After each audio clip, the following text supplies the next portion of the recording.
কোরবানি মাংস 3 ভাগ করার নিয়ম ইসলামে আছে কিনা? 3 ভাগ করা অবশ্যই আছে। কোরআনে কারিমে আল্লাহ তাআলা বলেছেন ফাকুলু মিনহা ওয়া আত'ইমু আল কানিআ ওয়াল মু'তার। অন্য আয়াতে বলেছেন ফাকুলু মিনহু ওয়া আত'ইমু আল বাঈস আল ফাকির। কোরবানির পশুর গোশত তোমরা নিজেরা খাও এবং অন্যকে দাও। অন্যকে দাও এখানে আল্লাহ তাআলা 2 ভাগ করেছেন। কিছু আছে তারা সচ্ছল, আত্মীয়স্বজন অভাবী না, আত্মীয়স্বজন প্রতিবেশী এদেরকে আপনি দিলেন উপহার উপঢৌকন হিসাবে। আবার যারা দোস্ত গরিব অভাবী তাদেরকে দিলেন। তাহলে 3 ভাগ করার জন্য নির্দেশনা দেওয়া হয়েছে। এটাকে মুস্তাহাব বলেছেন উলামা ইকরাম। এটা ফরজ বা ওয়াজিব না। কেউ যদি 2 ভাগ করে, 1 ভাগ খাইলো আর 1 ভাগ দান করে দিল, অথবা কেউ বেশি ভাগ রেখে দিল, অল্প সংখ্যক দান করলো, অথবা বেশি ভাগই দান করলো, সামান্য রেখে দিল, এর সবগুলোই জায়েজ আছে। কারণ এই 3 ভাগ করাটা ফরজও না, ওয়াজিবও না। আবার এই 3 ভাগটা যার যার কোরবানির গোশত তিনি কোরবানির গোশতকে ভাগ করবেন তার মতো করে। তিনি কোন গরিবকে দিবেন না দিবেন তার ব্যাপার। আমাদের সমাজে কোরবানির গোশতকে সমাজের ভাগ নামে 1 ভাগ তোলন করে সেটা বন্টন করার যে নিয়ম আছে এটা পরিহারযোগ্য। বিশেষ করে গণহারে এটা যদি তোলা হয়, কেউ হয়তো 3 ভাগ করবেন না, তার কাছ থেকে আপনি জবরদস্তি নিয়ে নিলেন, শরীয়ত যেটা বাধ্য করেন আপনি বাধ্য করলেন, এটা অনুচিত কাজ। হ্যাঁ, যদি কেউ এরকম উদ্যোগ নেয় যে স্বেচ্ছায় যারা ইচ্ছা তারা দিতে পারেন, আমরা গরিবদের কাছে সুষম বন্টন করে দিব, এটা প্রশংসনীয়। এরকম হতে পারে, স্বেচ্ছায় দেওয়ার ব্যবস্থা থাকলে সেটা ঠিক আছে। কিন্তু বাধ্যতামূলকভাবে সামাজিকভাবে সমাজের ভাগ বলে উঠাই নিয়ে আসা, কেউ নিজের অনিচ্ছা সত্ত্বেও যদি দিতে বাধ্য হয় তাহলে সেটা নাজায়েজ হবে। কারণ নবী সাল্লাল্লাহু আলাইহি ওয়াসাল্লাম বলেছেন লা ইয়াহিল্লু মালু মুসলিমিন ইল্লা বিতিবি নাফসি, কোন মুসলমানের সম্পদ তার মনের সন্তুষ্টি ছাড়া সেটা গ্রহণ করা বা সেটা দখল করা এটা জায়েজ নয়, ভোগ করা জায়েজ না। বিধায় কোরবানির গোশত যিনি কোরবানি দিয়েছেন তাকে আল্লাহ তাআলা দিয়েছেন, এটা তার। সো তার সন্তুষ্টি না থাকলে আপনি সমাজের ভাগ নামে তার কাছ থেকে উত্তোলন করলে সেটা জায়েজ হবে না।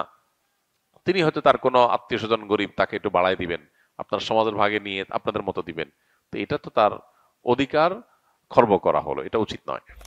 কত টাকা থাকলে কোরবানি বাধ্যতামূলক? কোরবানি আসলে অনেক ইমামদের মতে ওয়াজিব, সেটা বাধ্যতামূলকই বলা যায়। আবার অনেক ইমামদের মতে কোরবানি করা সুন্নাত। হানাফি মাযহাব অনুযায়ী কোরবানি করা ওয়াজিব। কাদের উপর ওয়াজিব? যাদের কাছে যাকাত ফরজ হওয়ার মতো সম্পদ আছে। সেটা 1 বছর যদি নাও হয়, সম্পদের বয়স যদি 1 বছর নাও হয়, যাকাত দেওয়ার জন্য 1 বছর বয়স হইতে হয় সম্পদের বয়স, কিন্তু কোরবানির জন্য 1 বছর বয়স হওয়া লাগে না। এটা হলো যাকাত এবং কোরবানির মধ্যে পার্থক্য। মূল সম্পদের পরিমাণ সমান। যাকাতের জন্য যে পরিমাণ সম্পদ লাগে, কোরবানি করতেও সে পরিমাণ সম্পদ লাগে। এখন 83 বা 85 গ্রাম, বা আমরা রূপায় ভরিতে বললে 52.5 ভরি রূপার মালিক অথবা রূপা কেনার মতো টাকা কারোর কাছে থাকলে তারপরে হজ, তারপরে কোরবানি আবশ্যক বা ওয়াজিব। তো এইটার বাজার মূল্য এখন হিসেব করলে 80-85 হাজার টাকা প্লাস মাইনাস হয়, খুব বেশি না। এই টাকা যদি কারোর কাছে থাকে ঋণ মুক্ত, তাহলে সেক্ষেত্রে তারপরে কোরবানি আবশ্যক, তারপরে কোরবানি করতে হবে। কোন কোন ব্যক্তির উপরে হজ ফরজ এবং বদলি হজের সঠিক নিয়ম জানতে চাই। যে ব্যক্তি হজের মৌসুমে যখন হজের টাকা জমা দেওয়া হয়, নিবন্ধন করা হয়, হজ করার সুযোগ তৈরি হয়, তখন হজ করার মতো টাকা যার কাছে থাকে, হজ করে আসবে এবং এই সময়টাতে তার পরিবারের ভরণ পোষণ দেওয়ার ব্যবস্থা করতে পারবে, এই পরিমাণ টাকা যার কাছে থাকে তারপর হজ ফরজ। একজন নারী, তার জন্য হজ ফরজ হওয়ার শর্ত হলো তিনি তার নিজের এবং একজন মাহরামকে সাথে নিয়ে যাওয়া, হজ করে আসা এ পর্যন্ত ব্যয়ভার বহন করার মতো ক্ষমতা, আর্থিক ক্ষমতা তার থাকলে তখন তার উপর হজ ফরজ। তার মানে একজন পুরুষ আজকালকার যুগে ঋণ মুক্ত যদি 7 লাখ 7.5 লাখ টাকার মালিক হয়ে যায় তার উপর হজ ফরজ। আর একজন নারী তার কাছে যদি এর ডাবল অর্থাৎ 14 বা 15 লাখ টাকা যদি থাকে তখন তার উপরে হজ ফরজ, তার নিচে থাকলে তার উপর হজ ফরজ নয়। আর বদলি হজের নিয়ম হলো মূল হজ আর বদলি হজ একই রকম, কোনো পার্থক্য নেই।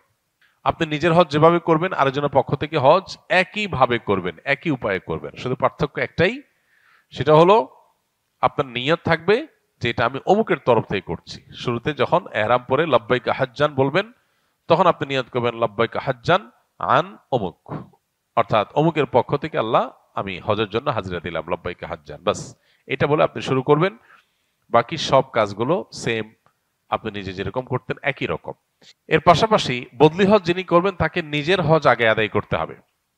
কেউ যদি নিজের হজ আগে আদায় করে না থাকেন, জীবনে হজই করেন নাই, তিনি বদলি হজ করতে পারবেন না। কি কি বৈশিষ্ট্য দেখে কোরবানির পশু ক্রয় করা উচিত? কোরবানির পশু ক্রয় করার ক্ষেত্রে হৃষ্টপুষ্ট, সুন্দর, সুস্থ, সবল এটা দেখে কিনতে হবে। পশু যদি ল্যাংড়া হয়, খোঁড়া হয়, কানা হয়, অতিশয় দুর্বল হয়, তাহলে সেক্ষেত্রে সে সমস্ত পশু দিয়ে কোরবানি করা জায়েজ নয় বা উচিত নয়। তাহলে কোরবানির পশু হতে হবে ত্রুটিমুক্ত, দেখতে শুনতে যত বেশি হৃষ্টপুষ্ট হবে তত ভালো।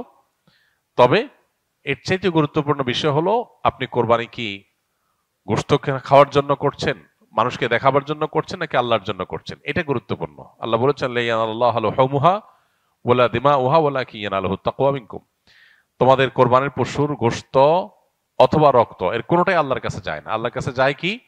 তোমাদের অন্তরের ভেতরে থাকা তাকওয়া, যে তাকওয়ার চেতনার ভিত্তিতে তোমরা এই কাজটা করো। বিধায় ওই দিকটাকে আমাদের বেশি মনোযোগ দেওয়া উচিত। কে কত টাকা দিয়ে গরু কিনেছে, ছাগল কিনেছে, জিতলো না হারলো, এগুলো নিয়ে যে পরিমাণ ডিসকাশন আমাদের মধ্যে হয়, আমরা আসলে কে কি উদ্দেশ্যে কোরবানি করছি শুধু আল্লাহকেই দেখাতে চাই না, বান্দার কাছে কোনো ফিডব্যাক আশা করি, এগুলো নিয়ে এরকম ডিসকাশন বা পর্যালোচনা হয় না। একটু কম দাম বেশ দাম হয়ে গেছে এটা আমাদের অনেক টেনশন হয়, কিন্তু আমরা নিয়তটাতে কোনো ভেজাল হয়ে গেলে সেটা নিয়ে আমাদেরকে দুশ্চিন্তা করতে দেখা যায় না। এজন্য মূল বিষয়টা আমাদের মনোযোগ দেওয়া দরকার।